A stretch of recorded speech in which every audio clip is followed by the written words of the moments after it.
ট্রাম্পের মন্ত্রিসভাকে বোমা মেরে উড়িয়ে দেওয়ার হুমকি। যুক্তরাষ্ট্রের প্রেসিডেন্ট নির্বাচনে জয় পেয়েছেন সাবেক মার্কিন প্রেসিডেন্ট ডোনাল্ড ট্রাম্প। এরপর নতুন সরকারের মন্ত্রিসভায় বিভিন্ন জনের নাম সামনে আসছে।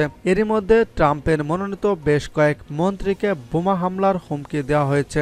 বৃহস্পতিবার বিবিসির এক প্রতিবেদনে এ তথ্য জানানো হয়েছে। মার্কিন কেন্দ্রীয় গোয়েন্দা সংস্থা FBI জানিয়েছে তাদের নজরে এ ধরনের বেশ কয়েকটি হুমকি ও ভুয়া ফোন কল এসেছে। এসব ফোন কলে মনোনীত মন্ত্রীদের বাড়িতে পুলিশ পাঠানোর মতো পরিস্থিতি তৈরি হয়েছে। বিবিসির প্রতিবেদনে জানানো হয় অন্তত 9 জন মনোনীত মন্ত্রীকে এ ধরনের হুমকি দেওয়া হয়। এসব মন্ত্রীরা ট্রাম্পের প্রতিরক্ষা, আবাসন, কৃষি ও শ্রম মন্ত্রণালয়ের দায়িত্ব পেয়েছেন। এছাড়া জাতিসংঘে ট্রাম্পের মনোনীত মার্কিন রাষ্ট্রদূতকেও বোমা হামলার হুমকি দেওয়া হয়। পুলিশ এরই মধ্যে এসব ঘটনা তদন্ত শুরু করেছে।